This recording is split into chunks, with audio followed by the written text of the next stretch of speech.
Moore as our executive editor in Brussels and executive vice president. It's really great to be here tonight with each of you. Madam President, who is going to come out shortly, Madam Executive Vice President, commissioners, ministers, ambassadors, CEOs, and esteemed guests. Like clockwork, as each calendar year comes to a close, we at Politico begin contemplating the next P28 list. Our journalists and editors collectively ask themselves one important question: who will set Europe's direction in the year ahead? This list has taken many shapes over the years, but one thing remains constant: power, how it is defined, and who wields it is forever changing. This year's list reflects that evolution more starkly than ever, starting with the leader we placed at the top, Donald Trump. This isn't a decision we took lightly, and it came only after a significant amount of debate in our European newsroom. To be clear, we've always reserved our European power list for Europeans. But we couldn't ignore the scale of Trump's impact on politics and policy, on public sentiment, and on the geopolitical forces pressing in on the continent. The ground is moving beneath Europe, and our list had to reflect that reality. But it's also no coincidence that the next two leaders on the list, Denmark's Mette Frederiksen and Germany's Friedrich Merz, are at the forefront of the scramble to adapt to this new era. And while I do know a lot of attention is paid to Trump and to our interview this week, and to all of his comments that come out of Washington, tonight is a conversation about Europe and the forces and people shaping its future, including our compelling lineup of speakers tonight. Many of those forces are homegrown, others arrive from Washington, Moscow, or Beijing. All of them demand clarity, steadiness, and rigorous reporting. So we're big fans of a good debate at Politico, so please dive into that conversation during the breaks. And when we're back on stage, we would love your full attention. You can save the conversation for the next pause, or better yet, we're going to have a great after party right behind those curtains. You can find a copy of the program on the back of your menu. And I just want to pause for a second here and just make sure people are aware tonight's program wouldn't be possible without our many table partners in the room and our presenting partners, FPA, EQT, and GSMA, FPA. We also hope that you enjoyed our kickoff reception, thanks to our networking partners, General Catalyst, and our drink partners, Beam Suntory. As we kick off our program, we invite you to please go ahead and enjoy your starter. But now we're incredibly excited to start the evening with some new announcements about Politico and the importance of this moment. So to do that, please help me welcome Politico Media Group CEO, Goli Shekoslami, to the stage.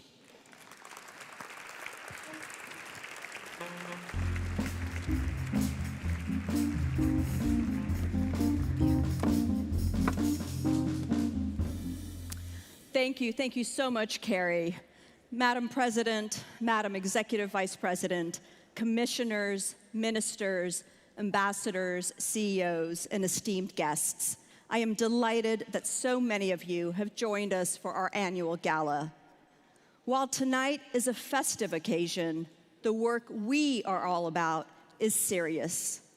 The stakes could not be higher for Europe and the world. At critical times like these, relationships matter more than ever, and relationships based on trust. Trust between institutions, trust between people, and trust in credible sources you can rely on. You trust Politico to provide you with the indispensable journalism you need to stay a step ahead and to tell the stories that convey the complexity of the challenges we face and their emotional impact.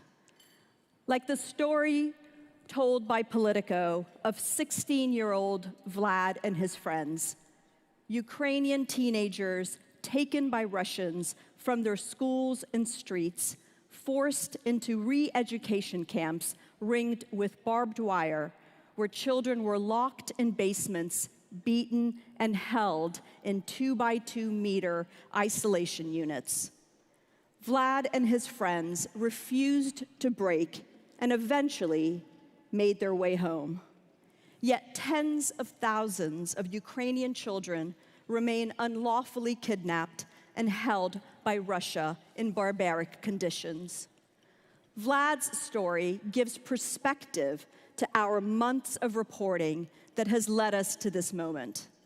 Our coverage of a rain-soaked October summit in Brussels that failed to provide Ukraine with a vital lifeline built towards last week's analysis of an unprecedented United States national security strategy, heavily critical of Europe and praised by Russia. And in Monday's exclusive interview with Politico, President Trump cast doubt on the formerly unbreakable transatlantic bonds with Ukraine's survival and the security of Europe in the balance. Stories such as these convey the urgency of now, the need to shape Europe for the future, not just for security, prosperity, and freedom on this continent and across the Channel, but for the good of the transatlantic relationship and the world. Tonight, we will hear more on the challenges and opportunities ahead of us, from European Commission President Ursula von der Leyen on her vision for how Europe can and must shape its future, from European Commission Executive Vice President Teresa Ribera on her mission to make Europe more competitive in ways that help the planet, from U.S. Ambassador to the European Union, Andrew Puzder, who believes deregulation can help Europe's path forward, from Yulia Navalny, who carries on her and her husband's courageous work to restore Russia to its people, and from Gabriel Zucman, whose ideas on economy and taxation have shaken governments. Hearing directly from such speakers reaffirms Politico's mission to cut through the noise and help Europe's most influential audience, all of you, understand what is next, not just what has happened. 10 years ago, we launched Politico in Brussels. Today, we have the largest newsroom of any media organization dedicated to covering the institutions of the European Union and NATO. Over the past 3 years, we significantly expanded our reach in London, Paris, and Berlin. Tonight, I'm pleased to announce that we are further expanding our European operations. Starting early next year, we will launch a daily playbook podcast right here in Brussels to make better use of your morning commute. We will continue to expand our footprint in Germany by launching our third policy team covering healthcare. We'll increase our partnership with the Munich Security Conference with an even more ambitious execution of our trademark Politico Pub, and invest in the European business leaders community, the convener of the Northern Lights Conference, which has brought together top business leaders, politicians, thinkers, and media for the last 25 years. And saving the biggest announcement for last, I am delighted to announce that Politico will expand to Spain in 2026, establishing a Spanish-language Madrid playbook in time for the 2026-27 session of Parliament. And we will hold our first major event in Spain with the Spanish business consultancy B. Bartlett on April 9th and 10th in Barcelona. So why are we doubling down our operations in Europe? Precisely because what is happening now in Europe stretches across the Atlantic and around the world, and Politico, with our global reach, are here to tell the story. So in closing, let me ask the question that has been the topic of conversation all year. Will Europe seize the urgency of this moment to reshape for the future, and can it move fast enough? I believe the months ahead will bring more clarity to this question, and Politico will be there with you, uniquely positioned to provide our indispensable, in-depth, nonpartisan journalism to you, the decision makers and influencers who will determine if Europe succeeds. Thank you so much and enjoy the evening. Thank you, Goli. So we're going to get started here. In a town like Brussels, our first guest needs no introduction, but I'm going to give her one. Leading the European Commission since 2019, Ursula von der Leyen has become known for her firm leadership style. This year, Politico ranks the seasoned German politician number 7 with the tagline, "The Iron Hand." So please help me welcome Ursula von der Leyen, President of the European Commission.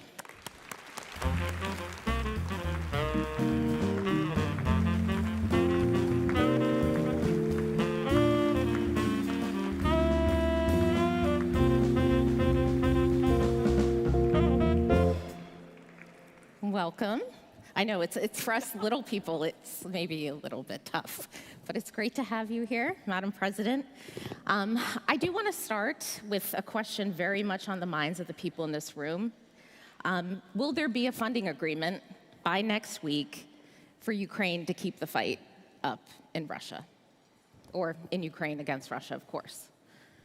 So we're working intensively towards a just and lasting peace.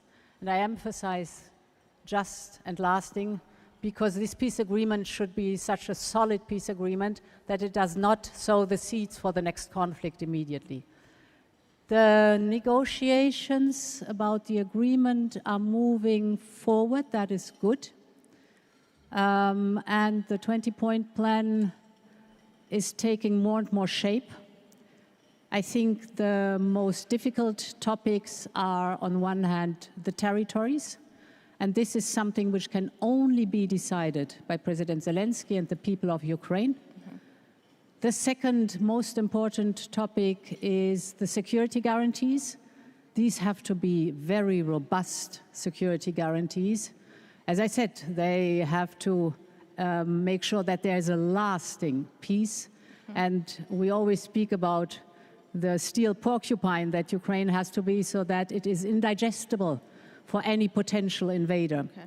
And the third topic are the immobilized Russian assets, where we are working intensively on to make sure that we can take the cash balances, hand them to Ukraine as a loan for financing for Ukraine for the next 2 years. And Ukraine has only to pay back these loans if Russia pays reparations. And here, we are going a step forward now tomorrow for the first step in dealing with this topic, that we will secure the immobilization of the Russian assets, which is an important point because we need the certainty that these Russian assets will work for the reconstruction and the reparation of Ukraine. So this development, does that mean that what we'll see is something around the assets, not looking to the plan B or C of Eurobonds, that it is your focus right now is on using those assets and that's what you're pushing towards? So the first step that we are going to take, hopefully tomorrow, is indeed to secure the immobilization. That is very important, but because so far, the Russian assets were immobilized for 6 months, and every 6 months we had to renew this immobilization by unanimity. So there's quite a risk that all of a sudden these assets are gone. And therefore, this step tomorrow is to make sure that we secure these assets, that the cash balances can work for Ukraine, can fund Ukraine, and can be invested in the reconstruction.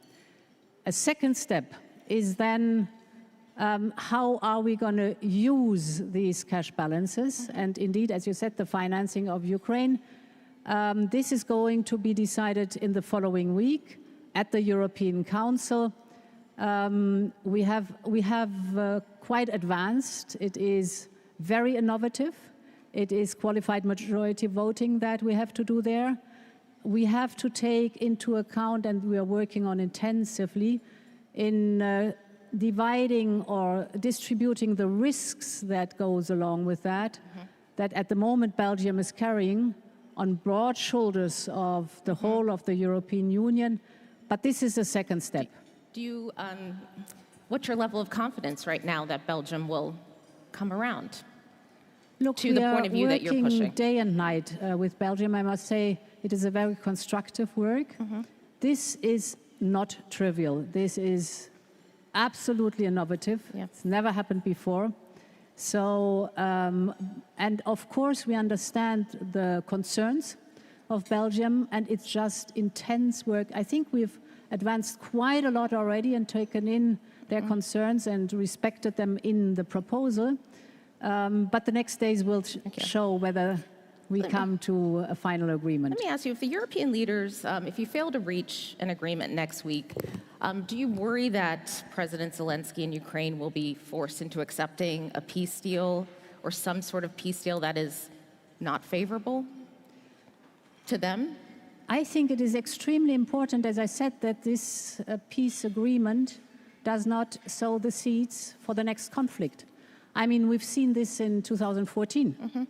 There we've seen that the peace agreement and the security guarantees were not holding, were not robust enough, and that the peace agreement was only giving time for Russia to regroup, to reorganize, and the next invasion then came in 2022. So this time it is of utmost importance that this peace agreement is for just and a lasting peace, and here the security guarantees play an enormous role.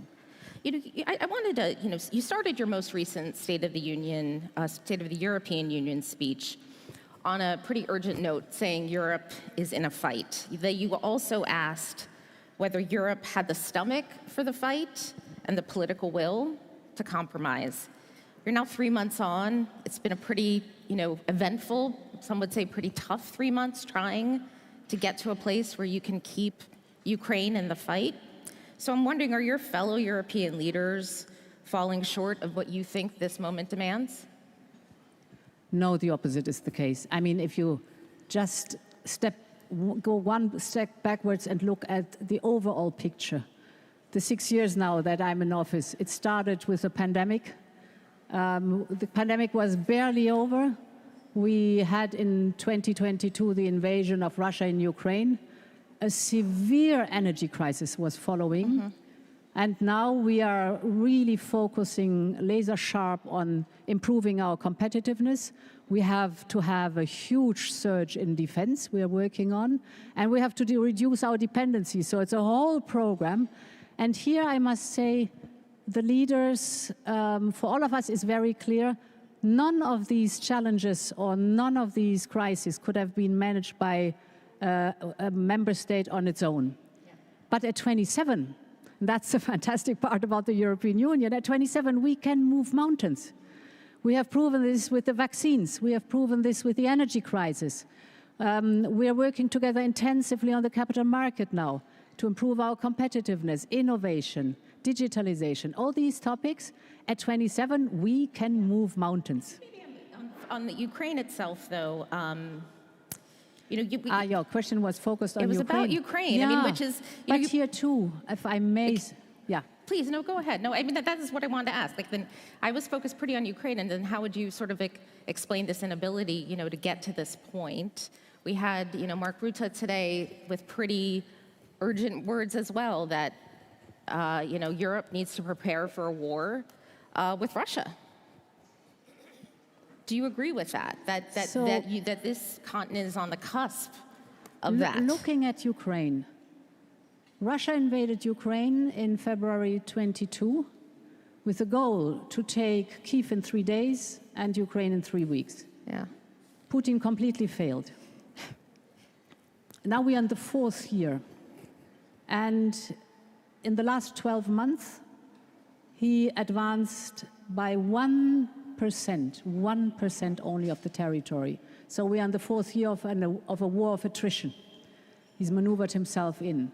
Ukraine, that had no defense at the very beginning, has withstood, thanks to the bravery, the courage of the people, but also the ingenuity, the innovative spirit, and the support of the European Union.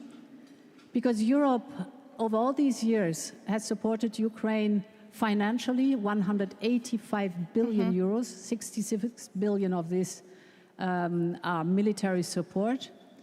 So this is amazing to see how this country was able to withstood, and the unity of the European Union. We should not forget, I mean, it's Russia that invaded Ukraine, and the war will be over at the moment Russia stops fighting.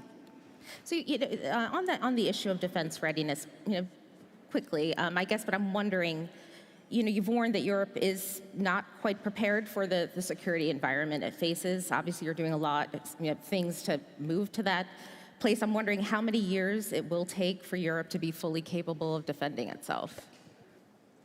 That's a good question. We have not the luxury of time. How much time do we have? So, as we cannot foresee in the future what will happen, I can only say we have an enormous urgency, and we have to be faster and faster and faster. And indeed, I mean, if you look at the last year, when it comes to defense, during the last year, more has happened than during the last decades in the European Union. For the first time ever, we have a full-time commissioner for defense. For the first time ever, we have a white book. But I think even more important is the financing. If you look at the last decade, 8 billion have been invested in defense on the European level. During the last year, we enabled an investment, a surge of defense investment of 800 billion till 2030. And I think the most successful is the 150 billion of the SAFE instrument. It is so oversubscribed by the member states that some are calling for a second SAFE instrument. So all this, you're right, we do it with an enormous sense of urgency, not only for defense, but because we know it is about our freedom, it is about our prosperity, and it is about our democracy that we have to defend. So I do want to turn my gaze back to, I think, the United States just a bit and ask you a question, how the EU, to bring up our interview with Donald Trump and also the national security strategy that was released last week. How is the EU responding to a new US strategy that's aimed at, quote, cultivating resistance on this continent to the EU? Donald Trump and his national security strategy, part of it is to say that the policy of the United States is now to cultivate resistance on this continent to the EU. How do you respond to what is now a U.S. policy towards the EU and the continent? In general, it is not on us and on nobody when it comes to election, to decide who the leader of the country will be, but on the people of this country. That's very clear. That's the sovereignty of the voters, and this must be protected. This is one of the reasons, for example, why we have proposed the Democracy Shield now, because this is a phenomenon that we see all over the place, that we really have to shield our democracy and make sure that elections are fair and free. That's the crown jewel of our democracies. You saying that, does that make you worried? This goes in general for anybody. It's the voters who decide who is the leaders, and nobody else is supposed to interfere without any question. It's kind of remarkable to talk about the Democracy Shield when I ask a question about the United States. How does that sit with you, hearing what you've heard this past week, the critique of the leaders of this continent? You know what I always think, I have always had a very good working relationship with the presidents of the United States, and this is also the case today. And from the bottom of my heart, I'm a convinced transatlanticist. But what is so important? Important is that we position ourselves, that we take pride in being the European Union, that we look on our strengths and that we deal with the challenges that we do have. And if we keep this in mind, of course our relationship to the United States has changed. Why? Because we are changing. And this is so important that we keep in mind what is our position, what is our strength. Let's work on these. Let's take pride in that. Let's stand up for a unified Europe. And this is our task, and not always in the mirror of others, but look at ourselves and be proud of ourselves. So just to that point, and I'm now,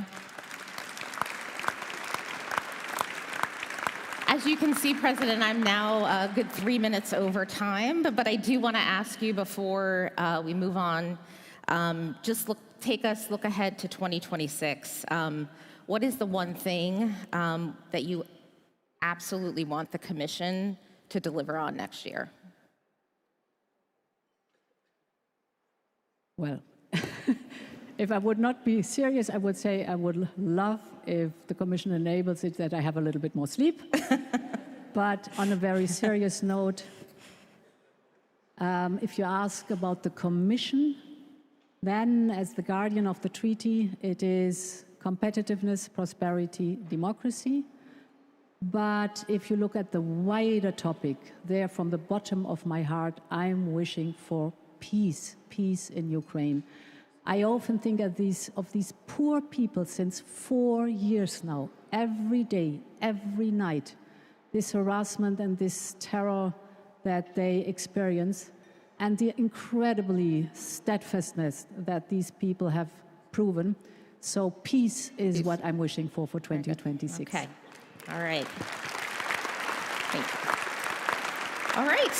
With that, thank you so much, President von der Leyen, for being here with us tonight. I am grateful for that and appreciate your remarks and sharing your thoughts.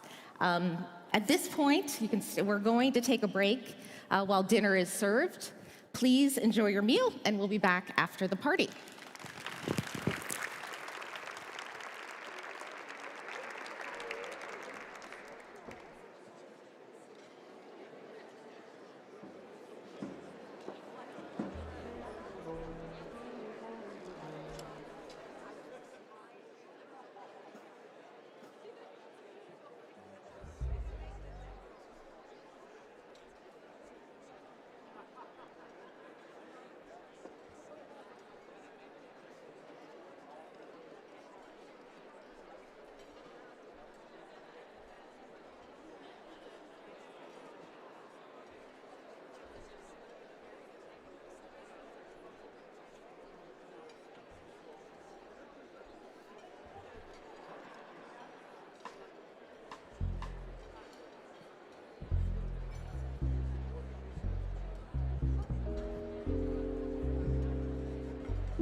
Tana, young and lovely, the girl from Ipanema goes walking, and when she passes, each one she passes goes on.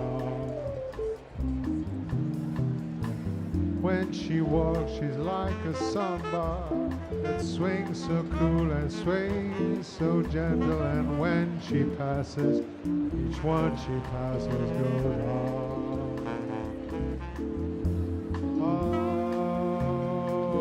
But I watch her so sadly.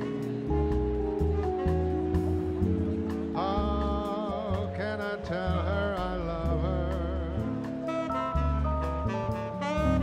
Yes, I would give my heart gladly.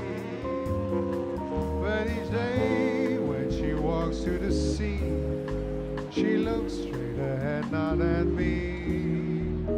Tall and tan and young and lovely, the girl from Ipanema goes walking, and when she passes I smile, but she doesn't see.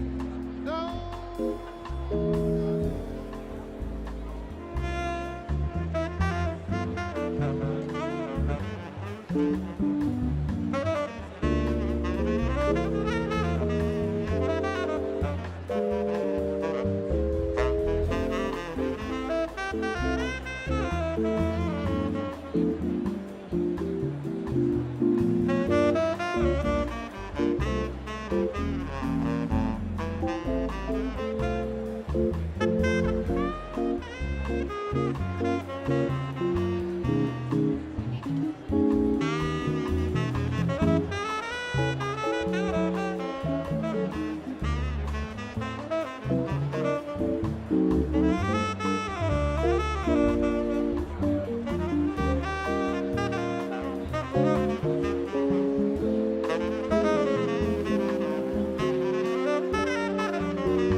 Tall and tan and young and lovely, the girl from Ipanema goes walking, and when she passes, each one she passes goes on. When she walks, she's like a samba that swings so cool and sways so gentle, and when she passes, each one she passes goes on. Oh, but I watch her so sadly. How can I tell her I love her?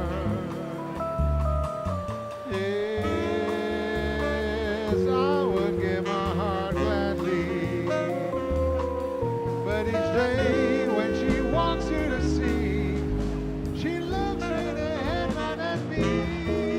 Tall and tan and young and lovely, the girl from Ipanema goes walking, and when she passes I smile, but she doesn't see. No, she doesn't see.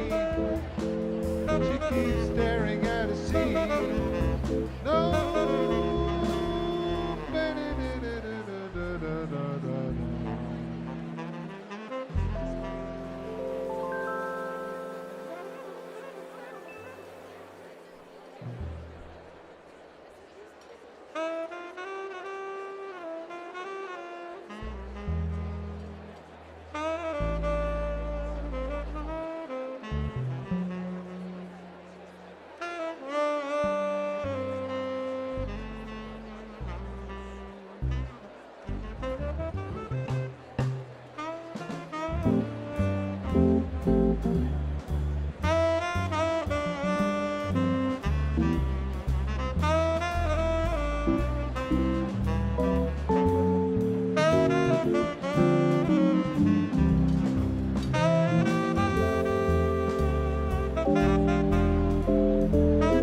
right, welcome back.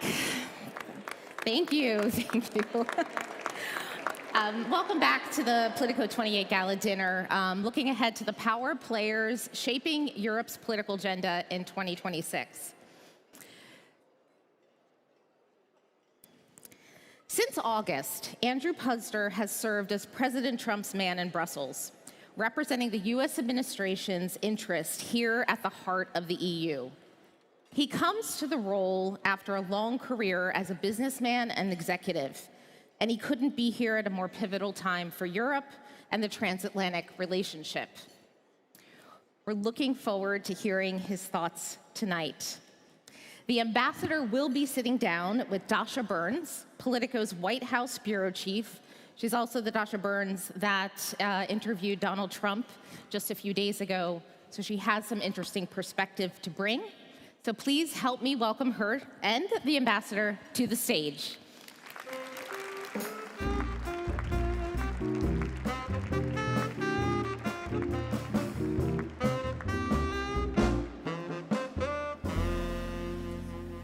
Hello, everyone. Mr. Ambassador, thank you so much for joining us here. You know, I had a little chat with your boss a few days ago. I heard. He had some words for Europe, United States allies, and for some of the people even in this room. He denounced Europe as a decaying group of nations led by, quote, weak people. I want to hear from you, sir, as you navigate the politics, the policy, the ideology of the European Union, how you see the president's directive to reshape this continent.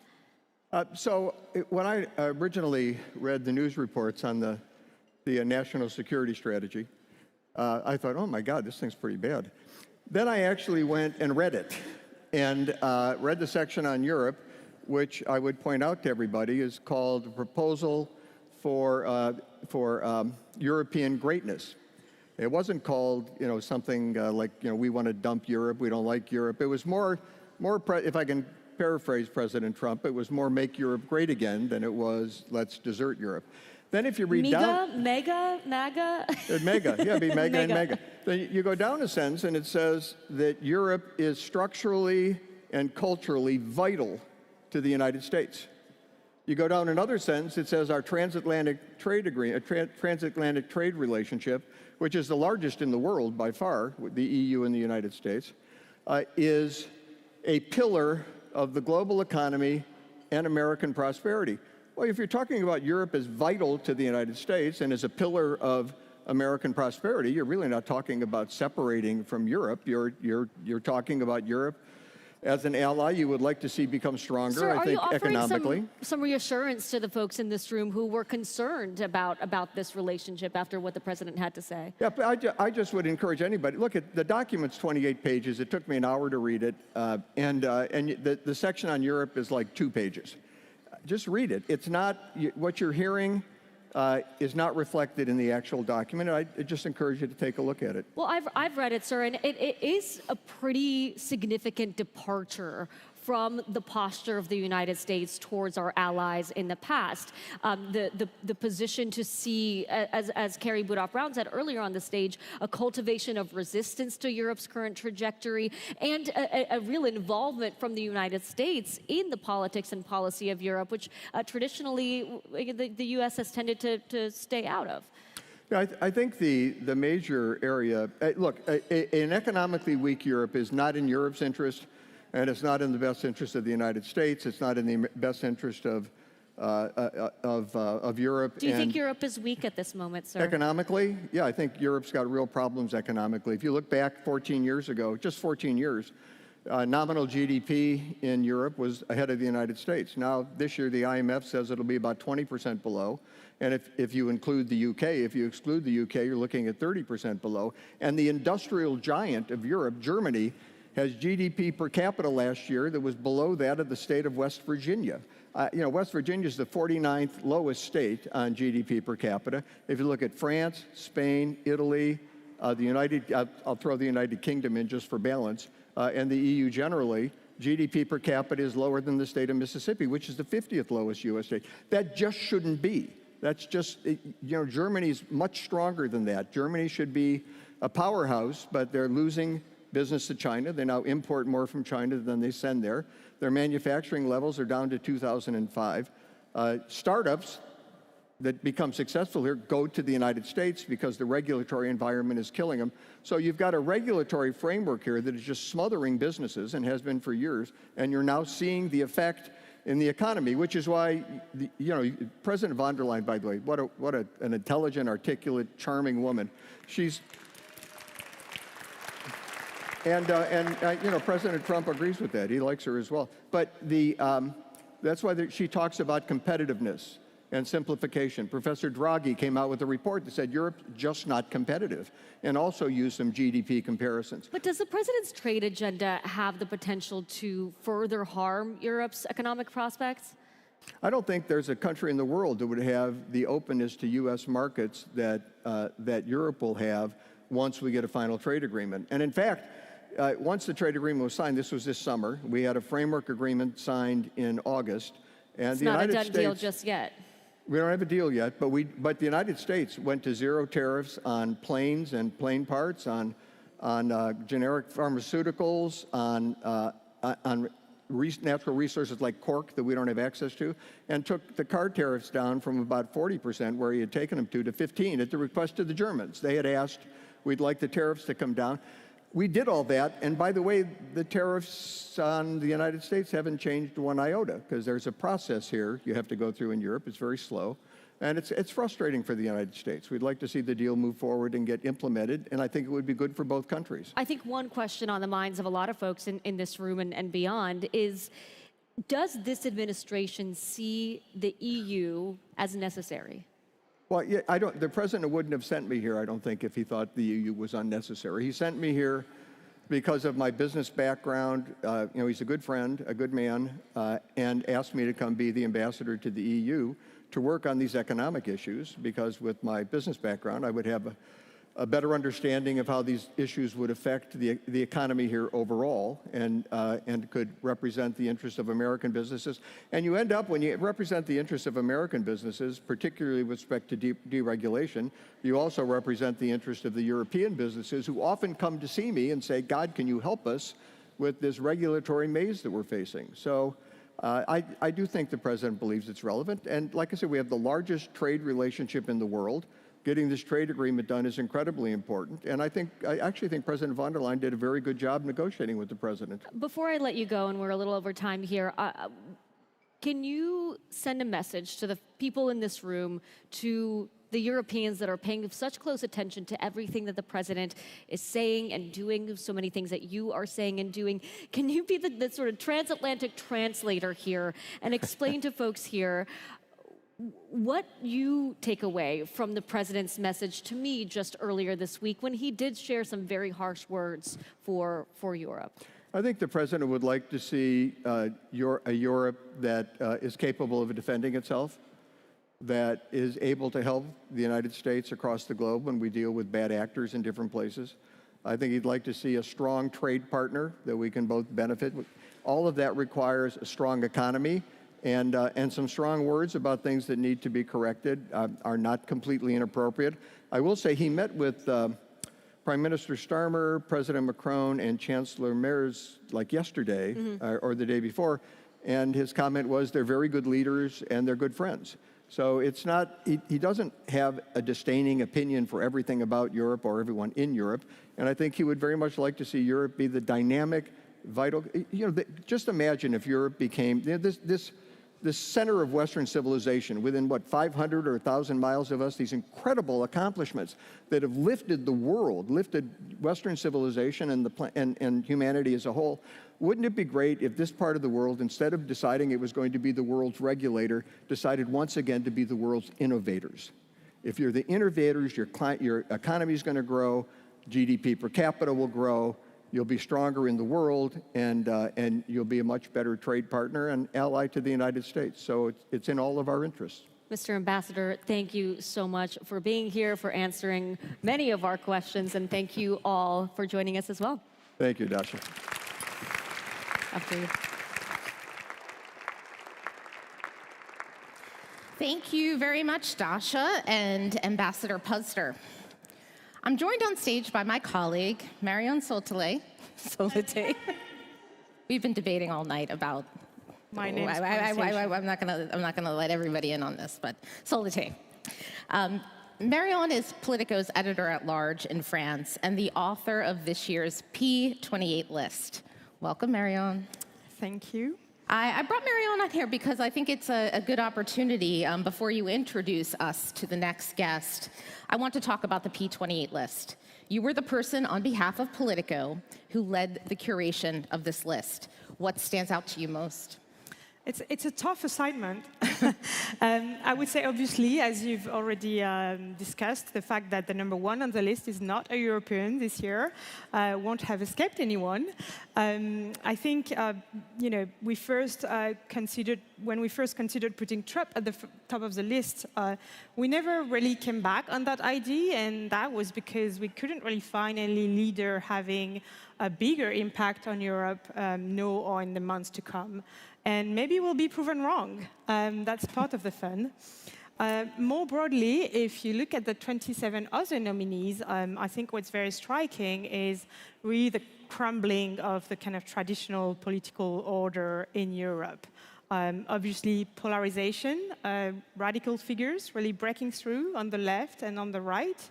But also, figures within mainstream traditional parties rethinking, questioning old party lines. And to that point, I'd love for you to just tell us, how does that show up on this list? Well, if you look at the number 2, for instance, Denmark's Prime Minister, Mette Frederiksen, she comes from the left, but she has also ruffled feathers within her own camp with a very tough line on migration. The number 3, German Chancellor Friedrich Merz, has partly lifted the debt brake, which used to be a symbol for German fiscal orthodoxy. So as you said, the ground is shifting, and the ones who survive or thrive politically are the ones who adapt to this new reality or even leverage it. Okay, thank you. Thank you so much, Marion. I'm going to leave it to her to please introduce our next guest. Yes, thank you, Carrie. Our next guest is an economist. He's a professor at the Paris School of Economics and at the University of California, Berkeley. He has been driving the debate around tax evasion and inequalities domestically and internationally.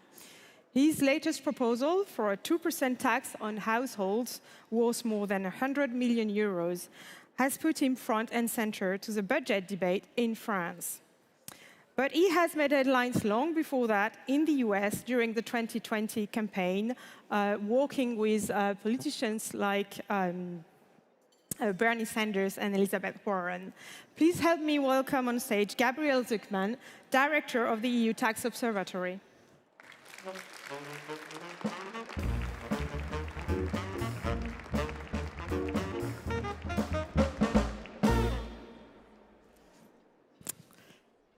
Hi, Mr. Zucman. Hello. Thank you for being with us tonight. Thanks for having me. Now, you have experience with political debate in the US, in France.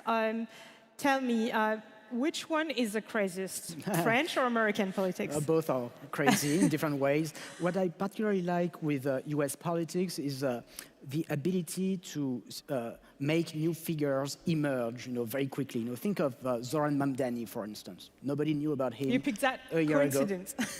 and he's a source of inspiration for millions of people now, and he's mayor of New York. And that, I think, is really one big strength of US politics. American dynamism. You were telling me backstage, and I hope I'm not divulging any secret, but that you actually knew US Ambassador Puser. You've already debated him on stage. And actually, when the ambassador crossed paths with you, he told you, good luck with everything except the wealth tax. Yes, we had a debate in the US in 2019 when Bernie Sanders, Elizabeth Warren were pushing ideas for wealth taxation, and I was working with them at the time. And Ambassador Puser at the time was very much against, and I think he's still against, proposals for wealth taxation. But things have changed. Look, for instance, someone like Joe Biden, who in 2019, 2020 was very much against those ideas, ended up, once President of the United States, putting in his own budget a billionaire income tax, defending it. It passed in the House of Representatives. It almost became law. And I think it's just an illustration of how fast the debate on these questions is changing. It's just the beginning. Also, I mean, it's changing and it's going in one direction and sometimes going in another direction. If you look at what happened at the OECD level, there was a wide agreement, and then it kind of fell flat this year because of different political currents, let's say. Well, at least there is now this principle that we can have a common minimum tax. In 2021, 130 countries agreed on the principle of putting a floor to how low tax rates can go for multinational companies. And it's very important because it illustrates that tax competition is not some kind of law of nature. It's a choice that we make, and we can make other choices. Now, it's very important to make sure that we don't have a side-by-side system where US multinationals would be out of the minimum tax because it would give them a competitive advantage and hence a competitive disadvantage for the European Union. So if we want to fight for competitiveness, we need to fight for an inclusive global minimum tax that applies to all multinationals, US, just like the rest. So no carve-out? No carve-out, no exemption for any country. So in your book, you were explaining that when it comes to income tax, there is a sort of black hole at the top of the pyramid, right? Like that the ultra-rich, and we're talking really about billionaires here, effectively pay less taxes than the upper middle class, right? And one thing that is quite counterintuitive is actually, especially true in Europe, perhaps a bit less so in the US.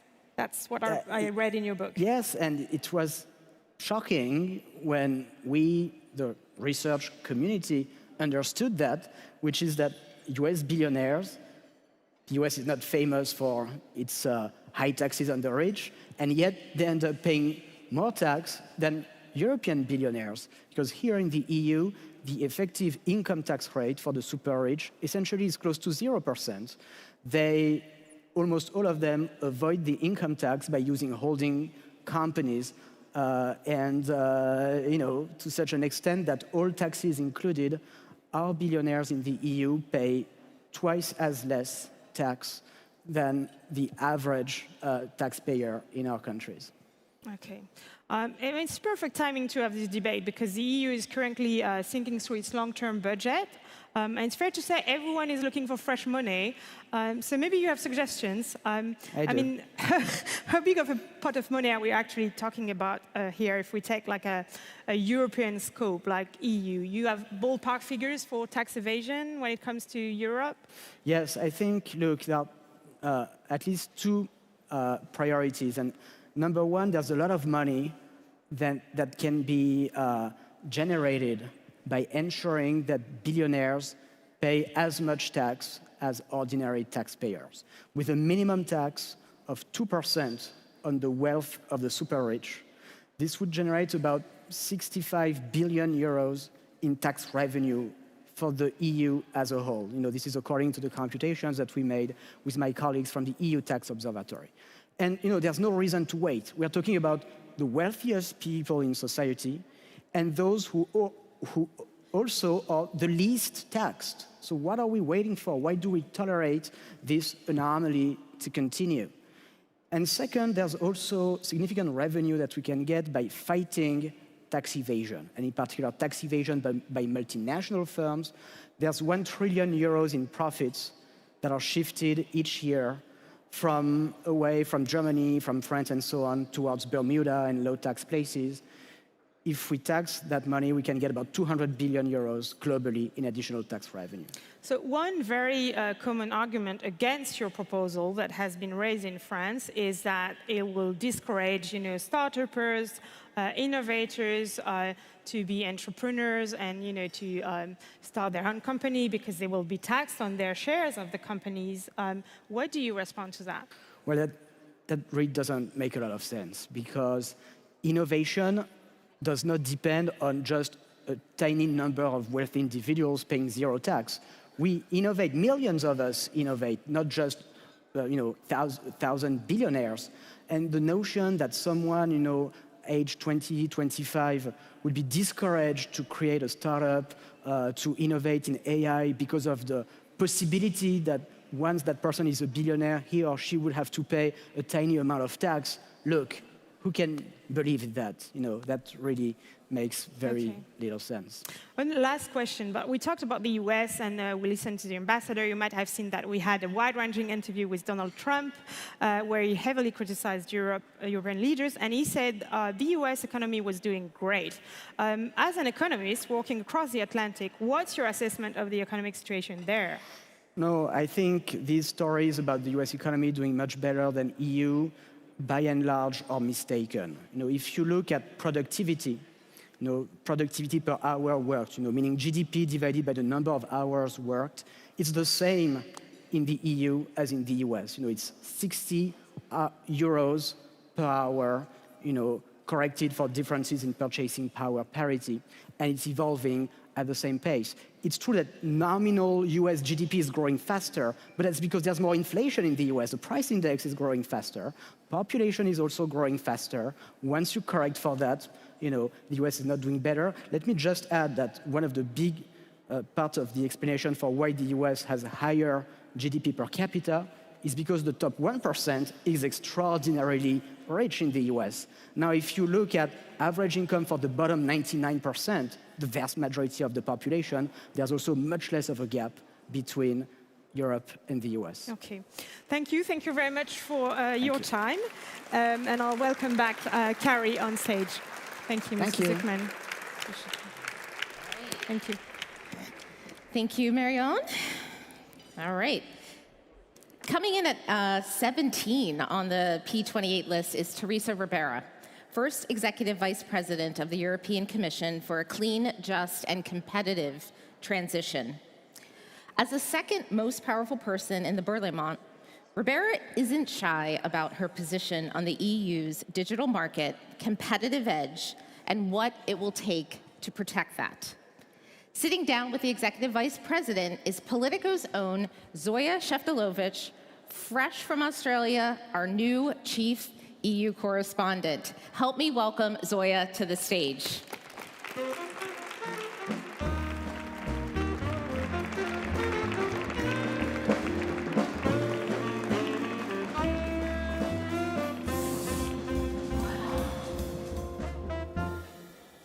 Good evening, Vice President. Good evening. Let's start with an easy one. Okay.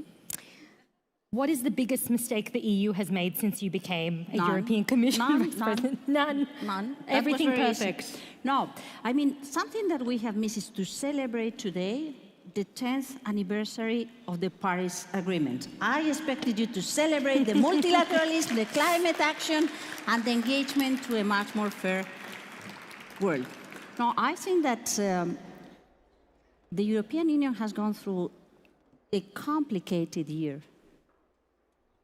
I think that we know that being in a context where multilateralism seems to be under skeptical approach, building peace, betting on prosperity and the creation of wealth, which is so important even in this given context where we know that we need to stand up also in terms of defense and taking care of very relevant aspects of our own domestic policy. May be difficult, but I think that the President was very clear. I think that 27 member states acting together is something very serious. So I could never underestimate the capacity to face challenges coming from the European Union. And I think that something that our leaders know very well is that what it is important is to be effective in their responses. So trying to identify how we can build consensus, how we can pay attention to the different concerns that may be real on the ground is relevant, but what it matters is the delivery, and that's what we are trying to do, knowing that we need to move in different directions that were new fields. Defense is a new field, building energy transition is something that we had already started, and it is a great asset in terms of competitiveness. We count on good infrastructures, on good capacities in our corporates and our people, but we need to put things together and update our reality to the external world. You mentioned the Paris Climate Agreement. It's a 10-year anniversary, but we also know that the US has pulled out, Donald Trump is pulling the US out of the Paris Climate Agreement. Can it really be an effective agreement without the US as a party? But yes, of course. I mean, I'm sure that there are many people in the United States that still think that this is a great thing in terms of security, in terms of modernization of the business community, investing in a smart manner for long-lasting, profitable business, in cooperation, in gaining political momentum in terms of geopolitics. But look, the rest of the world is committed. So we are more than happy to count on everybody and with the United States back whenever they want to be back. But we are moving, and the main drivers for market business decisions, market-oriented business decisions, is what about green? What about digital? And I think that we cannot miss that race, those races. I think that it is much better if we can work together, if we can build bridges. But there are many people in the world. Speaking of building bridges, currently the European People's Party, the centre-right, is building a lot of bridges with the far-right. Do you think the Socialists and Democrats should vote to bring down the European Commission as a result? You know that as a member of the Commission, I'm committed to the Commission, to any political family, but I really think that it is important to bear in mind that the very origin of the European project after the end of the Second World War, with the support of the United States, by the way, was this great deal coming from the Social Democrats and the Christian Democrats, so to join forces to build peace and prosperity. And I think that it is still the case. And I think that being aware of the importance of remaining united and keep on building, making the right bets, and the President said at the very beginning of the mandate, and she repeated once again tonight, prosperity, so competitiveness for our economy, values, security are the main drivers, and there I think that we can find common ground. In some occasions, we don't feel so comfortable with the discussions at the Parliament, but that's part of the political game in the Parliament. So do you think that it is okay for the European People's Party, for the centre-right, to embrace the far-right in the way they have? I think that what it is important is to stick to our values, and the best way is to remain united. So it is a little bit more dangerous when we see agreements trying to identify how to lower the bar in terms of remaining united, or to lower the high affection of the people towards high standards, environmental and social standards, peace and prosperity. But I think that this is something that we need to defend, we need to make the case, we need to convince, and of course we need to ensure that the European citizens, the voters at the European elections and in their countries, appreciate and back these options. You mentioned competitiveness, so let's turn to the competition element of your portfolio. Your predecessor, Margrethe Vestager, threw everything she had in order to try to reduce Google's dominance. She failed. Has DG Competition given up trying to reduce Google's power? I don't think that the way you have framed the question is fair. I think that my predecessor, as it is in my case, are not only bound by the rule of law, are fully aware of the importance of counting on a level playing field and on the possibility for new incomers to challenge the traditional ones, to avoid abuses in positions of dominance in the market.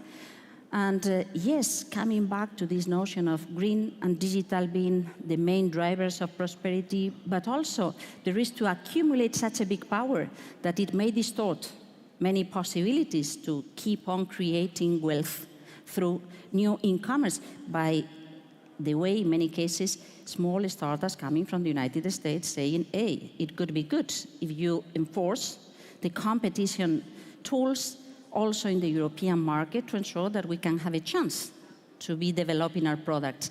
So I don't think that she did anything just to avoid or prevent anyone doing anything, but just sticking to the values, to the mandate, to the treaties, to the rule of law, which is very important, and to ensure that the markets are transparent and that competition plays its role in an open economy market as the European one.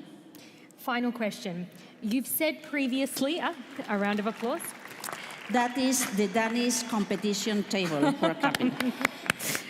You've said Europe is getting bullied by Trump in trade talks over big tech and green rules. Was the EU a weak negotiator in the trade talks? Why you say that? No, I think that, very honestly, I think that it is very important, as I said, build bridges. I'm a firm believer of the diplomacy of friendship, cooperation, and capacity to build bridges. And there may be different understandings. We do prefer to count on clear rules and fair rules. And I think that this is the way we try to behave, not only defending our own rules here at home, our strengths, understanding and providing this confidence to keep on doing business and appealing in a reliable, stable and predictable context. New investments or the development or modernization of the current sites, but also understanding that there is this second dimension, the external dimension, building bridges with others. But the bridges, the US does not seem like it wants to build a bridge right now. We saw the Trump interview. So is there any sense in building a bridge if the other side doesn't want to cross it? Well, if the other one doesn't want to cross it, there is no way to be effective in terms of bridging. But I think that there are many people in the world that would like to enjoy the bridges to the European Union. 450 million consumers with high standards, not only in terms of effectiveness in economic or industrial terms, also in the social model. Great protection for European citizens in terms of whenever they need to, whatever support coming from the institutions in case of unemployment, in case of education, in terms of health. So I think that this is a very interesting model for those who want to make business, for those who want to move towards the European Union, for those that understand that keeping the opportunity to ensure shared prosperity is a must. Who wants to join the European Union under these conditions? Many people in the world. There may be some that not. Well, tant pis, qu'on dirait en français. Eh? Thank you, Vice President. My pleasure. Bye. Thank you, Commissioner Rivera and Zoya. Now on to our industry panel. The policies of Europe are shaped by many forces: domestic politics, geopolitical diplomacy, and economic demand. As policy, politics, and economics become ever more intertwined, we wanted to convene a discussion of representatives of leading industry partners to unpack what they are anticipating in 2026.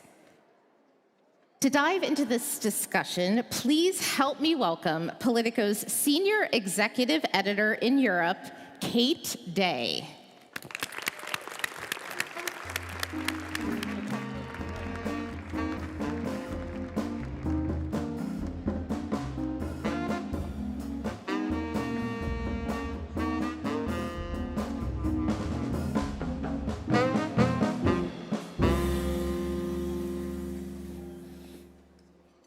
Good evening, everyone, and thanks for joining us as we unveil Politico 28 this year. I'm Kate Day. I'm Politico's Senior Executive Editor here in Europe. And I'd like to discuss the buzzword on everybody's mind in Europe these days, competitiveness, and especially, I think, here in Brussels. How can Europe remain competitive on the global stage? How can it attract both the talent and the investment it needs? And what policies from Brussels can help get Europe there? Perhaps what policies from Brussels can hinder getting Europe there? Joining me on stage are Stefan Ulrich, President of Bayer's Pharmaceutical Division and the President of FPR, which represents the pharma industry. Per Fransen, CEO of venture capital firm EQT, and Vivek Bandreth, Director General of GSMA, which represents the mobile communications industry. Good evening. Thank you all so much for being here, and let's dive in. I suppose the most obvious question is, how competitive is Europe? And Stefan, I'll come to you first. How competitive do you think Europe is, and what could it do to become more competitive? So I'm not going to speak, first of all, thanks for having me, but I'm not going to speak on behalf of every sector, but for the biopharmaceutical sector, one could think that things are actually doing okay, because we have over 2 million employees in Europe. We contribute to the European economy with over 200 billion every year. We invest 50 billion every year and more into research and development. Probably there are very few sectors that do that. Draghi has singled us out as one of those areas where Europe should be really competitive, and unfortunately we're losing ground, and this hasn't started now. It hasn't started with the current political landscape. It's something that's been going on for a long time. Europe used to be the pharmacy of the world. 9 out of 10 new medicines were discovered in Europe. That's no longer the case. Last year, China, for the first time, patented more novel medicines than the United States and then Europe. And Europe is by far now third behind those other two. So that's obviously reason for concern, because if you do not innovate, at some point you're not going to produce, which we have been doing for a long time, and at some point you're not going to have a market. So we're losing competitiveness rather than gaining. Yeah, and it sounds as though you agree with Ambassador Puzder's assessment that we should aim to innovate. Do you also agree with the premise of his statement that Europe is over-regulated? Is that part of the problem? Is the answer at this point to deregulate, and what specifically would you want Brussels to do? Yeah, so regulation is something that the pharmaceutical sector is very used to, because we don't sell chocolate bars, okay? So there's a need to regulate quality in our sector. So we're not per se against regulation in our sector, but when you look at what's happening in Europe, still the first thing you want to wonder is there actually an attractive marketplace? So traditionally, the markets between Europe and the US were very comparable. China was an afterthought. So there was a logic of building up industries here, building value chains here. But with time, the American market got much more attractive, while the European one lost attractiveness. So we've lost in market attractiveness.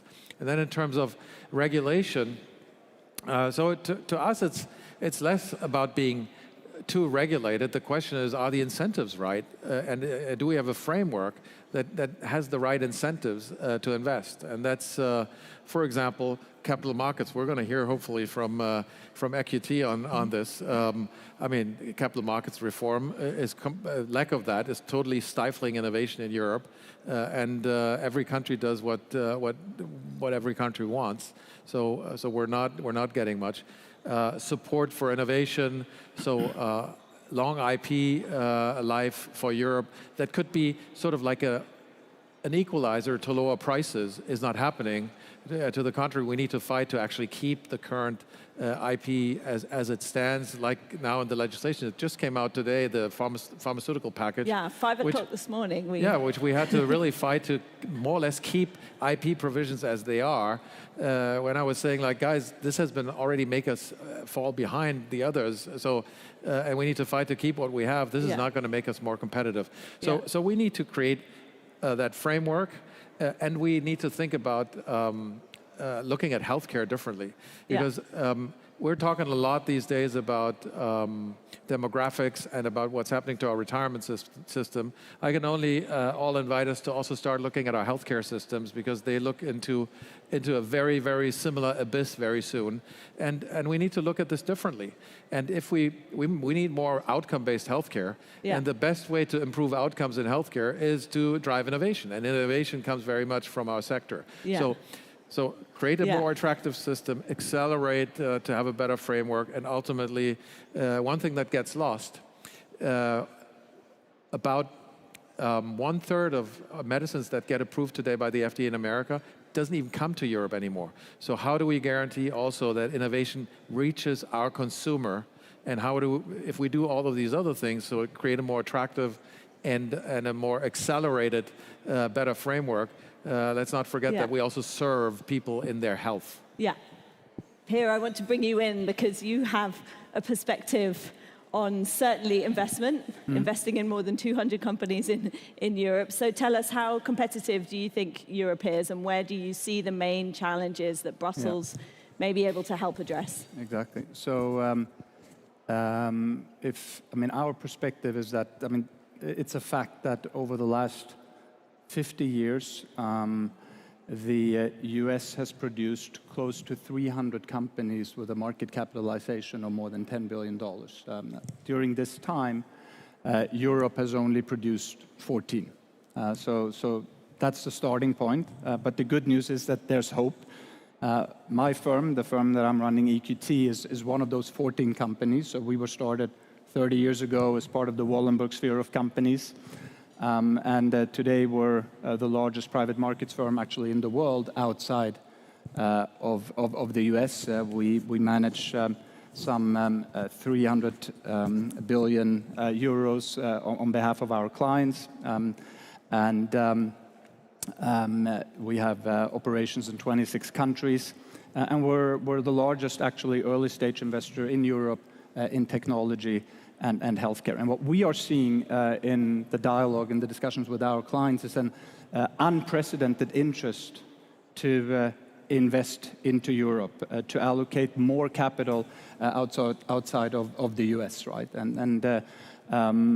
We intend in the next 5 years to invest more than 250 billion euros into Europe. So it's, I'd say, a real window of opportunity, a unique moment in time for Europe. So in order to make the most out of that opportunity, what we need to do is really to drive a more business-friendly, more innovation-friendly agenda, so that we can realize the full potential in all of those startups and all of those companies that we intend to invest into over the next years. So the future for Europe, for you, the optimistic future you paint, is one where Europe attracts some investment fleeing America, comes actually, in fact, to Europe. But it sounds as though you think quite a few things have to change here to get there. And do you have specific examples of things you would want the lawmakers in the room to be listening to and paying attention to? So, like the perspective that I'd encourage decision makers, policy makers, regulators to take is really the founder-centric perspective, right? How do we help these amazing founders, the entrepreneurs, the business leaders in Europe scale their businesses? If you think about what are the priorities for a company that wants to scale, it's access to capital, it's access to clients, and it's access to talent. So what decision makers should really focus on is to remove friction in all of these areas and drive policies that make our capital markets, our public capital markets, the private markets ecosystem more competitive. And I'd encourage also, all of the European countries not to just wait for things to get better and to get pushed by the European Commission. Start local task forces and benchmark your capital markets to other capital markets that are well functioning across Europe, right? When it comes to access to clients, anything that we can do to drive a more unified Europe, the 28th regime, things like that, that helps founders more quickly scale their companies, accelerate growth, that's important. And then when it comes to attracting and retaining talent, always ask yourself, how do we keep these amazing people? How do we attract even more talent to Europe? And what do we need to do? What policies do we need to implement? And how can we enable these founders, these entrepreneurs, to really put in place attractive, competitive incentive programs for their talents? Thank you. Vivek, I want to bring you in. You know something about innovation, representing the mobile sector. I wondered, how innovative you see Europe and how optimistic you are, and maybe particularly on the talent point. Well, I'd say our situation is a bit more dire. We're not the stars of the Draghi report. We are a sector that requires some addressing. And why? Because we're a foundational sector. We bring connectivity, which serves all areas. And when you look at the numbers, and we're a global association, our members are from pretty much every country and territory in the world. But when we compare Europe to other regions, the numbers are pretty scary. There's about 500 million people connected to the mobile internet in Europe. Of those, only 2% use 5G standalone networks. That number's 75% in China. It's about 25 to 30% in the US. And so you could say, well, does it matter? Do I need 5G? And have an informed debate on whether you like it or not. Well, it matters. It matters to the industrial sectors. Ports in China are automated. Factories use 5G for their automation. We have proofs of concepts in Europe. We have scale in China and the US in these areas. So I think for the whole of the, I would say, the economic development, the availability of innovation, the automation of supply chains and factories, the lack of progress in rolling out these investments in Europe is actually a big handicap. So for innovation, not just for us, but certainly for all those who use ICT or communication and connectivity to develop their companies, we have a problem. And is the block to something like the rollout of 5G, is that really investment, consensus, the joined up single view across Europe that Pierre was talking about? What do you see as the main obstacle to really accelerating that kind of I'd say there are two, and I think our expectations from the agenda of work of the Commission and the institutions in Europe for the coming year do give us a chance to address them. You have simplification. We're a very regulated sector. In the customer journey of a mobile customer, you have 34 different regulations that come and fall in place. That can't work. And these are things that are getting simplified in other regions. And the Omnibus, the Digital Network Act are great opportunities for Europe to move, but our expectations are very high in that area. The other side of it is scale. And I think the opportunity to readdress the merger guidelines is essential. In China, you have 3 operators, 450 million customers each. In the US, pretty much 3 operators, 110, 120 million customers each on average. In Europe, you have 100 operators, 5 million customers each. So whatever you do, absorbing fixed costs on such a base cannot be as efficient as our competitors as Europe's competitors across the world. Yeah, I'm conscious of time, but it sounds as though we have some real consensus that the answer is for Europe to seize actually an opportunity from all of your perspectives, I think, and to somehow come together as Europe. So maybe more Europe and less regulation unlocks some of that potential. Does that capture it adequately, do you think? Stefan, maybe you can comment at the end. If you think about this, we have 500 million people living in Europe that all have buying power. We have some of the best universities in the world that publish some of the coolest science in the world. So there is no reason why this wouldn't work. And we need to get our act together.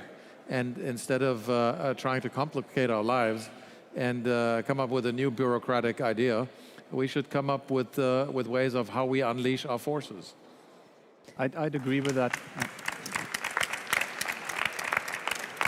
It's a unique moment in time. I think we have a real window of opportunity here in Europe for the reasons that I mentioned. So that's the good news. I think the reality is also that the pace of change that we're seeing, also because of AI, is faster than ever before, right? So time is of the essence, and I'd encourage everyone to be courageous in terms of driving that more business-friendly, innovation-friendly agenda. Thank you, and thank you all very much. This has been a fascinating insight into Europe's competitive landscape. I very much appreciate you being here. We're going to take a short break in the program as we enjoy our desserts, and then we'll be back with our final segment in about 20 minutes. Thank you all very much indeed. Thanks.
love for folks to take their seats. We have one more portion of our P28 dinner. And I'd love for folks to sit down. We'll get started. And then after this, you can talk all you'd like right behind that curtain.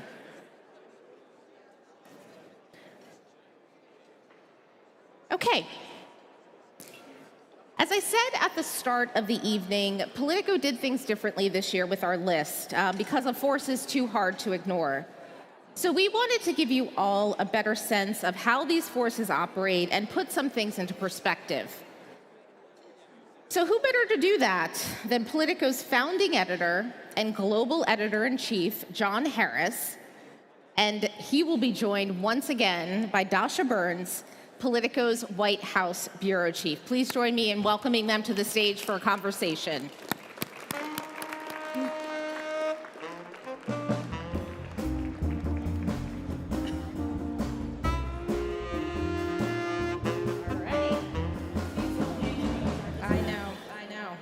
Welcome, John and Dasha. It's great to have you here on stage. And this is just a little conversation to take folks behind the scenes a little bit. And I'd like to start with Dasha. Uh-oh. Yeah, I know. But I think you can handle it. Dasha, we'd love to know, and I think folks in this room would like to know, what is it like to cover this administration? What does this room need to know about the Trump administration? It's a great question. It's very strange to be on the other side of the interview dynamic. Look, there's covering the Trump administration, and there's sitting across from the president in a moment like this. I will say this is an administration unlike any other. This is a moment unlike any other. And as a journalist in this time, one of the most difficult things, and Carrie, you know, our newsroom, John, we talk about this all the time, how to prioritize in a complete fire hose of news, how to figure out what is the story? And in an interview with the president, we had 45 minutes, which is a lot of time, but for this administration, there's only so much you can cover in 45 minutes from someone who has made such dramatic changes, has made such dramatic departures from past people who have sat behind that resolute desk in the Oval Office. So that's one of the biggest challenges. But I will say one of the most fascinating things is this president's accessibility to the press, how much he does just say what is on his mind, and anyone that covers him falls often into the trap of trying to sort of psychoanalyze the president. But what his advisors tell me all the time is he pretty much does just say what he thinks and what he feels in that moment, which is why what he said to me earlier this week was so striking. And what is striking about covering this president, he's very accessible. We have multiple reporters in Washington who call him up on the phone. Multiple reporters in any week, and he picks it up. It's one of the sort of great mysteries. That's one question I didn't have time to ask him, but I've called him on the phone. He picks up and he tells me what he's thinking in that moment. Sometimes it's a 30-second call. Sometimes it's several minutes. And I wanted to ask him, why do you pick up the phone? Why do you pick up the phone? Didn't get to that. The global events and world peace took precedent. So I want to turn to John. And John, if you don't know, has covered Washington for many, many years. He's one of the great journalists in terms of covering the U.S. politics. John, I'd love to hear from you. How different is this administration from others in terms of how they operate? What is normal? What is not? Carrie, it's a question I think about all the time. And if you'll allow me just for one quick second to exercise founder's prerogative and say something about Politico. Before there was even a name for Politico, there was only an idea. There was an ambitious, young, clearly talented reporter from Philadelphia who back in the early days said, I want in. That person is Carrie Brown. She is a Politico original, and her return to the city is such a big thing. There's nobody that understands the city and Politico together as well as you, Carrie. Thank you, John. It is, Thank you. It is a sign of our commitment to the city and the important work that is done here. Thank you, John. With Now answer my question. Now, with respect to that, there's some things that are so normal about it. They get, on the left wing, they get mad the way any normal president would. It's not that different than the bros around Obama that you dealt with, or the super sensitive people who were around President Biden, or all the way, my perspective goes all the way back to Clinton. And so that part is normal. The part that is not normal is this president in the second term has been so fused with, I'd say, ideological purpose, in some extent psychological purpose. He wants payback for the things that were done with him. It's a radical presidency that I don't think I have any frame of reference for in the, I guess, the 30-some years I've been doing it. So to that, I think this brings us to a good point. We're going to take a look at a short portion. Josh is going to have to listen to herself, a short portion of this interview with President Trump. I think a part of it that frankly didn't get a ton of attention, and then we'll dive more into what he said. Take a look at the... So Politico has named you as the most influential person shaping Europe as part of our annual Politico 28 list. Past names that have topped the list include President Zelensky, Prime Minister Giorgia Meloni, and President Viktor Orban. This year, Politico broke precedent to recognize an American for the first time in the decades-long history of P28. And sir, there is no question that you are having a seismic impact on the continent and its politics. One of the most pressing issues in Europe right now is the war between Russia and Ukraine. Your team has been going back and forth. I wouldn't say one, I would say the most. The most, you're right. Your team has been going back and forth between Putin and Zelensky with various drafts of a peace deal. Which country right now is in the stronger negotiating position? Well, there can be no question about it. It's Russia. It's a much bigger country. It's a war that should have never happened. Frankly, it wouldn't have happened if I were president, and it didn't happen for 4 years. I watched that taking place, and I said, wow, they're going to cause some problems here. And it started, and it could have evolved into World War III, frankly. I think it's probably not going to be happening now. I think if I weren't president, you could have had World War III. I think you would have had a much bigger problem than you have right now. But right now, it's a big problem. It's a big problem for Europe, and they're not handling it well. Last night, you said that you weren't sure if President Zelensky was fine with the most recent proposal, that he isn't ready. I was hearing from your advisors around Thanksgiving that they thought this thing might be wrapped up by the end of the holiday, but it's still not done. Is Zelensky responsible for the stalled progress, or what's going on there? Well, he's got to read the proposal. He hadn't he hasn't read it yet. The most recent draft. That's as of yesterday. And maybe he's read it over the night. It would be nice if he would read it. You know, a lot of people are dying, so it would be really good if he'd read it. His people loved the proposal. They really liked it. His lieutenants, his top people, they liked it. But they said he hasn't read it yet. I think he should find time to read it. Is it time for Ukraine to hold an election, do you think? Yeah, I think so.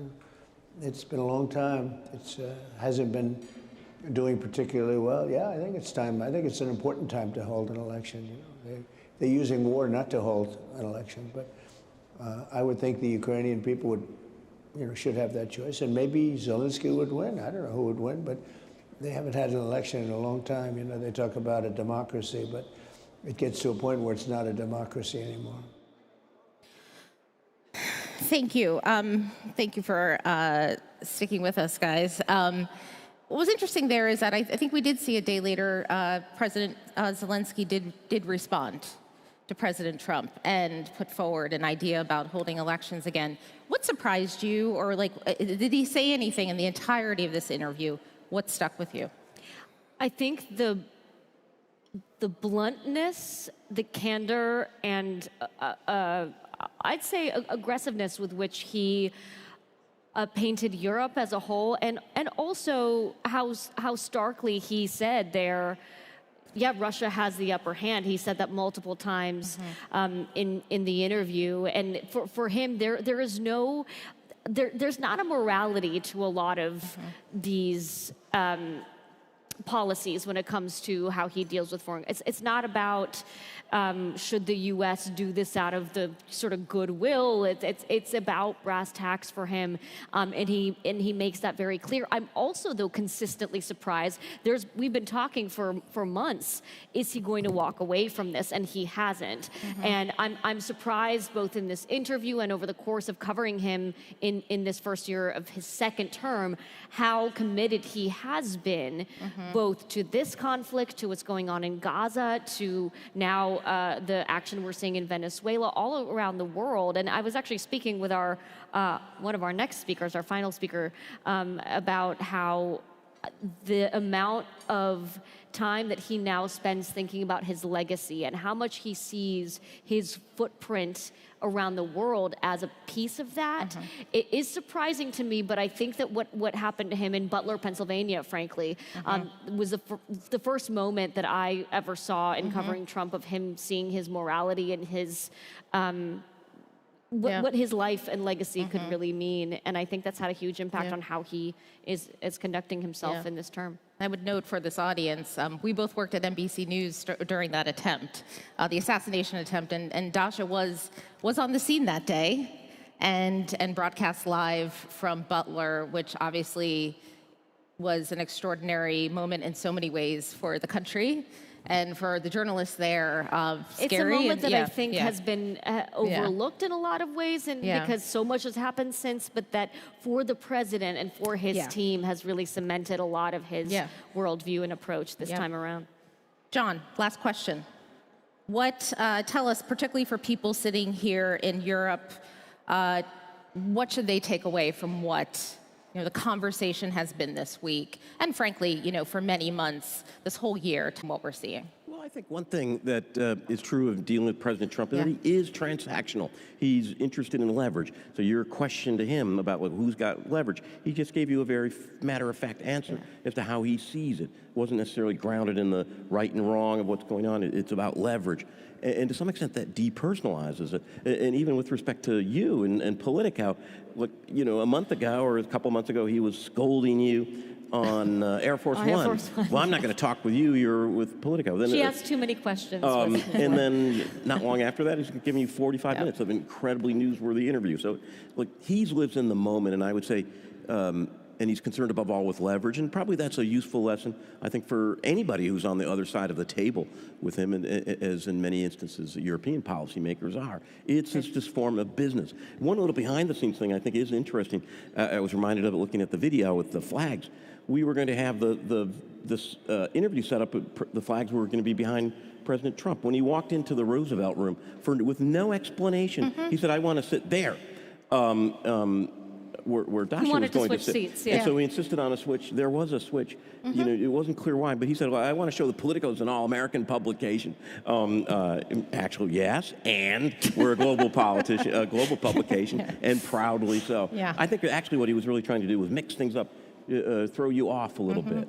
He always is looking for the upper hand, leverage. That's the key with President Trump. And leverage. the interesting behind-the-scenes thing is, he's a showman, and the way he conducts himself in front of the camera versus behind the camera can be a little bit different. He knows the audience that he's playing to very well, and that's one of the reasons he's been such a successful politician. Yeah, once a TV producer, always a TV producer.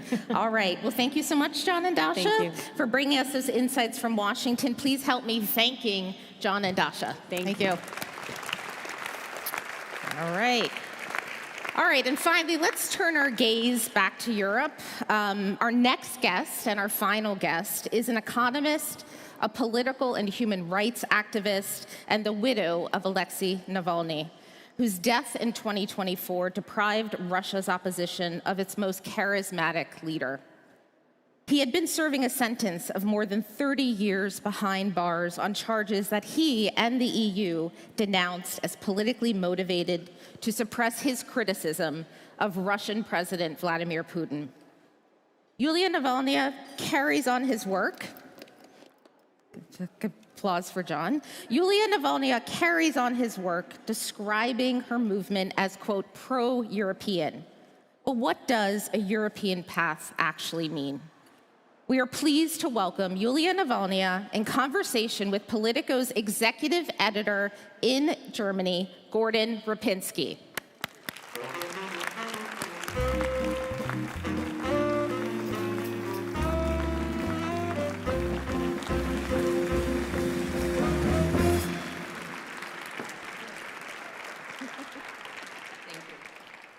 Julia, it's an honor to be on stage with you tonight.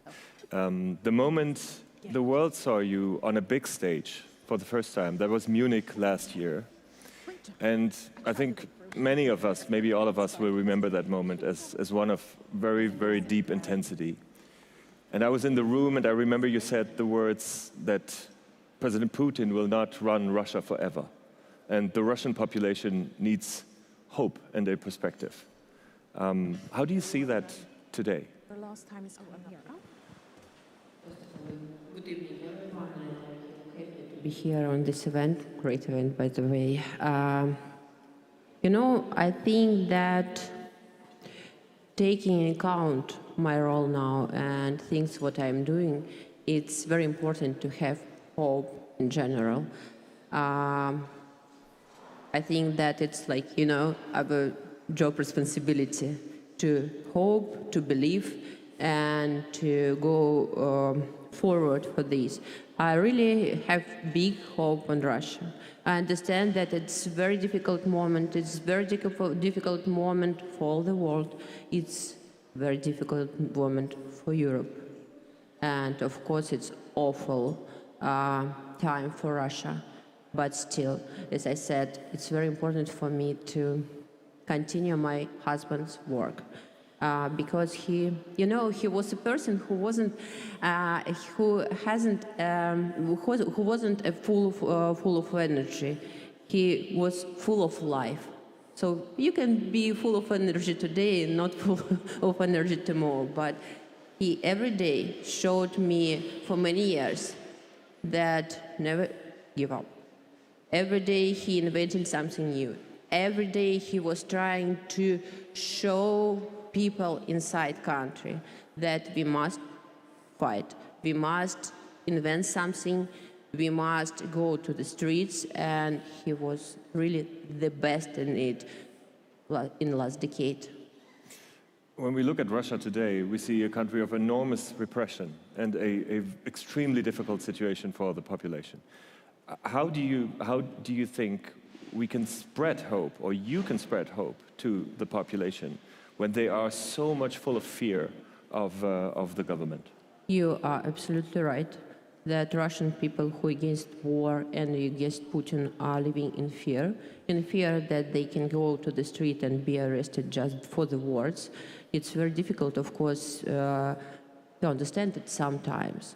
But still, as I said, it's very important for me to be this person, to show people inside Russia, outside, to people who left the country and start their new life in different countries all around the world, that if I don't give up, after everything what happened in my life, after awful tragedy what happened in my family, that if I have some strength and power to continue to stand on Alexei's place, to do some new projects, to fight with Putin as much as we can.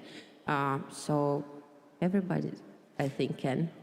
You're obviously in touch with a lot of young Russian people who have to make a choice how they act in this situation, if they dare to be resistant or if they leave the country, or all these situations. What do you think? What's the overall feeling that you get when you talk with these people? I think you came right to the right person. It's me, because, for example, my husband was sentenced to prison, and it was one of the accusations to him that he involved young people in politics. Really, he was like sentenced for this. For many other criminal cases, but also for this one, because he was the best in involving young, old people. It's not about young, just young people. But even now, I can see that a lot of Russian young people against this regime. Of course, the problem is that For example, my daughter, she is 24, and she all her life, she lives when Putin is president. And that's awful. We are speaking not about young people, teenagers. We are speaking about people who are now 25, and they never saw different president. They never seen different people in power in Russia. But a lot of them understand what's going on. I'm in touch with these people. They, for example, I did a kind of did a kind of new project. I asked Russian people to write me letters. And I just asked them 2 weeks ago, and I got more than 2,000 letters. And it gives me hope. Mostly these people who write me these letters, they are young people. And to tell the truth, I was a little bit surprised that a lot of young people want to write me, and they are writing mostly 80%, even more, from Russia. And they understand what's going on, and it gives me hope as well, of course. And would you recommend them to be resistant openly? I would recommend to everyone inside Russia, here in Europe, all around the world, to people to be resistant, to believe in their beliefs, to believe in their values. I think it's the best thing what you can do for your relatives, for your friends, for people with whom you work, to show that you can do this, and they understand that they are not alone. You know, it's very difficult to do something when you are alone. But when you have a lot of people around you, or somebody one stand up the first. So it's much easier to follow this.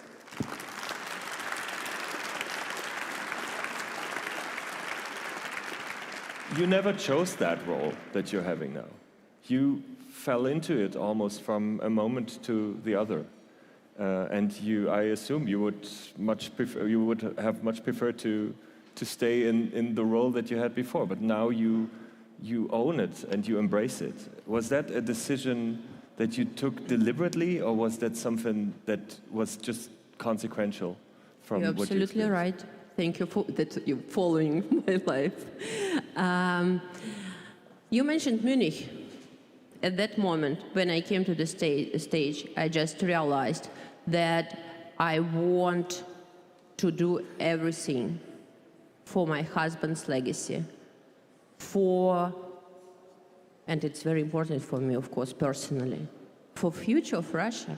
I have children. They are not, of course, living now in Russia, but they are dreaming to come back to Russia.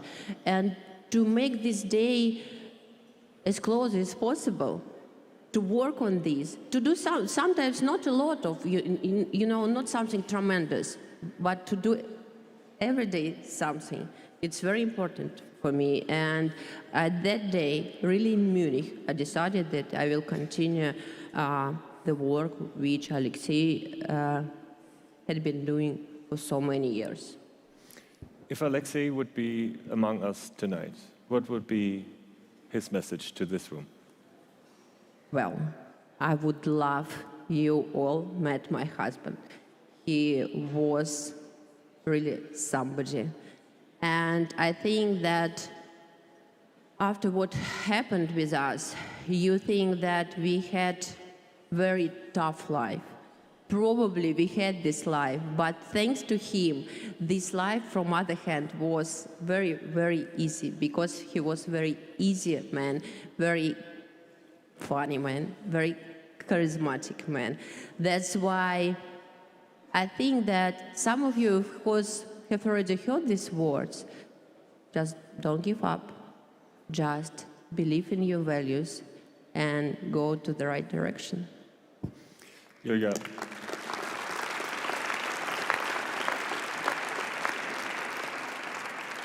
Yeah, I don't think from my part much more words are needed in this interview. I thank you so much for your optimism, for your courage, and for the power that you speak up, not only tonight, but always again and again. Thank you so much. Thank you.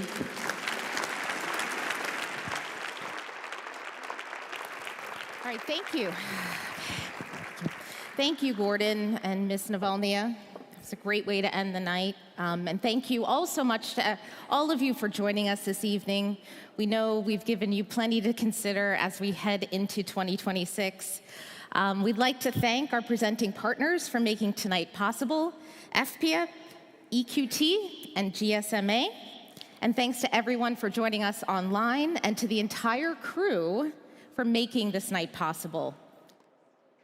Those of you in the room, if you'll turn around to the back, you'll see a cocktail reception that we invite you to come and enjoy with our special thanks to our networking partner, General Catalyst, and our drinks partner, Beam Suntory. And with that, I thank you all again for being here. Have a good night and enjoy the after party.